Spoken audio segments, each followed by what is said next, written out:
hero who believes in a peaceful uprising rather than a bloody war. He is commonly known as Dr. Jose Rizal. June 19, 1861, when Jose Protasio Rizal Mercado y Alonso Riolanda was born in the town of Calamba in the province of Laguna. He is the seventh child among the 11 children of Francisco Mercado Rizal and Teodora Alonso y Quintos. They are a family of Chinese Filipino ancestry, but later their family changed their surname to Mercado to hide their family origin due to the sentiments against the Chinese at that time. When Jose Rizal was young, his parents discovered that he had good intellectual skills and was also a talented boy.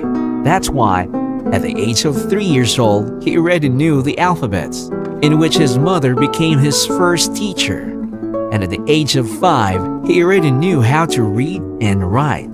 And during his high school years, he graduated with the highest honors at the age of 16 at the Ateneo Municipal de Manila. After high school, he then pursued his training of land survey and completed his training in the year 1877. In the following year, he passed the exam in order to get his license in the field.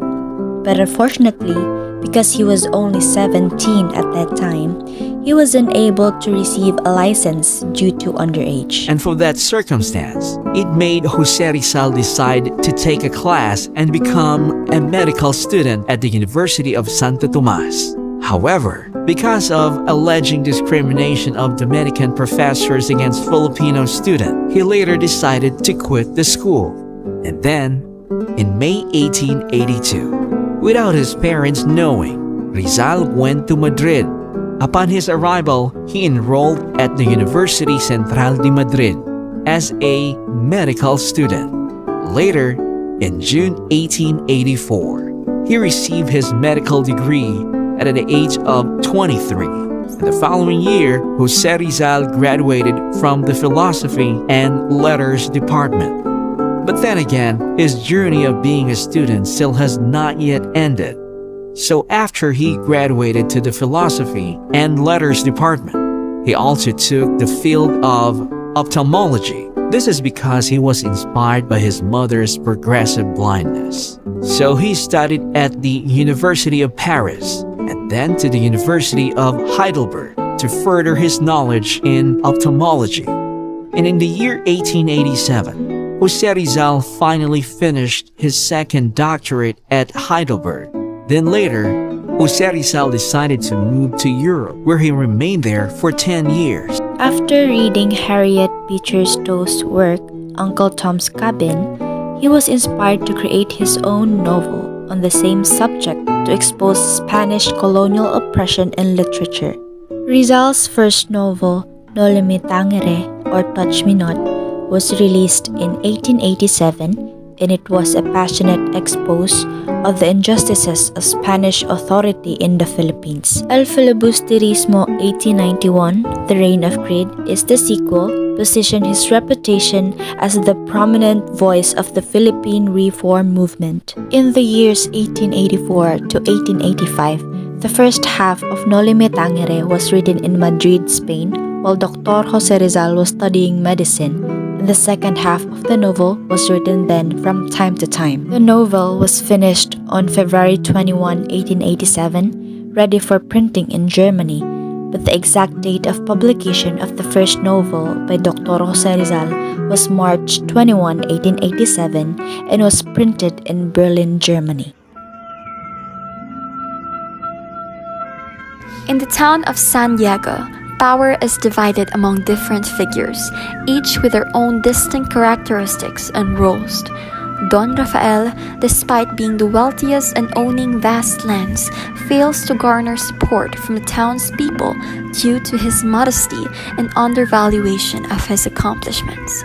Capitan Tiago, while enjoying the lavish hospitality of his debtors, is secretly mocked and given the nickname Sacristan Tiago, undermining his status. The Gobernador Silio, although holding a position of authority, is merely a subordinate who must comply with the orders of the alcalde. The religious sphere is represented by Friar Bernardo Salvi, the young and pensive Franciscan curate, who stands in contrast to his violent predecessor, Padre Damaso. Friar Salvi diligently fulfills his religious duties and successfully promotes the venerable tertiary order, causing a decline in the influence of the Society of the Holy Rosary. On the other hand, the alferez, a soldier in charge of maintaining order, abuses his power. His wife, Doña Consolacion, known for her excessive use of makeup, engages in public fights with her husband, providing spectacle to the neighborhood. Despite the challenges they face, Friar Salvi remains composed and retaliates against the alferez in his own way. Overall, the moral lesson derived from this power dynamics in Noli Me Tangere underscores the importance of humility, authenticity, responsible leadership, and compassion in positions of authority.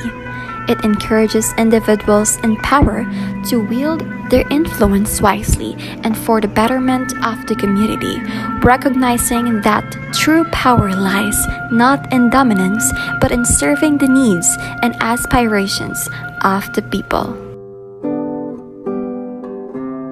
Chapter 12 takes the reader to a neglected cemetery in Santiago, where the atmosphere is one of neglect and decay. The cemetery is surrounded by paddy fields and is adorned with a dilapidated wooden cross and fence made of stone and bamboo. The graves are marked by scattered bones and skulls, remnants of recent excavations. Mourners, dressed in mourning attire, gather in the cemetery, and some engage in heated discussions about finding graves. Others light candles and pray near niches dedicated to their deceased loved ones. Amidst this scene, an old man captures attention as he searches for a specific skull, willing to offer a reward to the grave digger.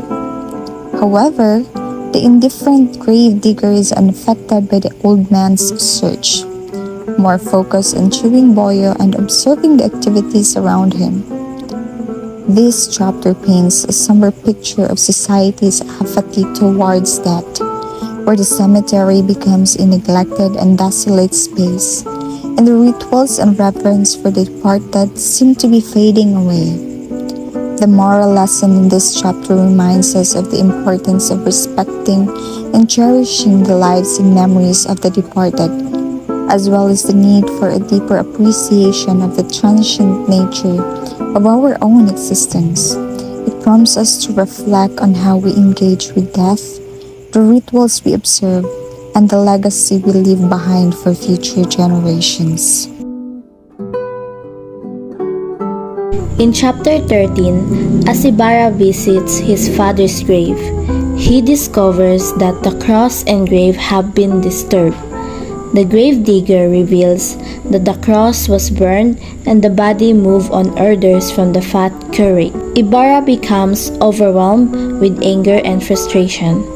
Realizing the injustices done to his father, he confronts the curate and learns that it was actually his predecessor, Padre Damaso, who was responsible. In the end, Ibarra, filled with anguish, heads back to his old home. The moral lesson from this chapter revolves around the themes of betrayal and injustice. Ibarra's quest to honor his father's memory and find solace in visiting the grave is met with deception and mistreatment. The action of the grave digger and the curate highlight the corruption and abuse of power present in the society portrayed in the novel. This chapter serves as a reminder that even in moments of grief and reverence, individuals may encounter obstacles and face injustice. It emphasizes the need to fight against such injustices and seek justice for oneself and others, even in the face of adversity. In chapter 14, we encounter the character of Don Anastasio, a once promising student who veers off his academic path and descends into a state of ruin. As he grows disillusioned with his studies, Don Anastasio becomes consumed by a desire for chaos and destruction, symbolized by his longing for a devastating storm. Through his journey, the chapter highlights the consequences of abandoning one's responsibility and the dangers of succumbing to destructive tendency. The chapter also raises questions about faith and belief. Don Anastasio's contemplation of purgatory reflect his skepticism and doubts about the existence of an afterlife. By challenging the foundation of his beliefs, the story urges readers to critically examine their own convictions before dismissing them outright. The moral lesson here is twofold: to be mindful of the consequences of neglecting one's obligations, and to approach one's beliefs with thoughtful introspection rather than hasty dismissal. In chapter 15, Basilio and Crispin, two impoverished brothers, face a harsh reality filled with poverty and mistreatment as they huddle together in a church tower during a violent storm. Crispin yearns for the comfort and protection of their mother. However, their circumstances force them to endure hardship and abuse, with Crispin being accused of theft and facing punishment. Despite their desperate situation, Basilio remains determined to protect his younger brother and shield him from harm. The moral lesson embedded in this chapter is a reflection of the harsh realities faced by those living in poverty and the sacrifices made by individuals driven by love and familial duty. Basilio's unwavering devotion to Crispin demonstrates the profound bond between siblings and the lengths one is willing to go to protect their loved ones. The chapter serves as a reminder of the importance of empathy, compassion, and resilience in the face of adversity. Moreover, the chapter sheds light on the injustices and abuse that can be inflicted upon the vulnerable by those in positions of power. The character of the senior sacristan represents the oppressive nature of authority figures who abuse their positions and neglect their duty to protect and care for others. The chapter serves as a cautionary tale, highlighting the need to challenge and resist such abuses of power and to fight for justice and equality.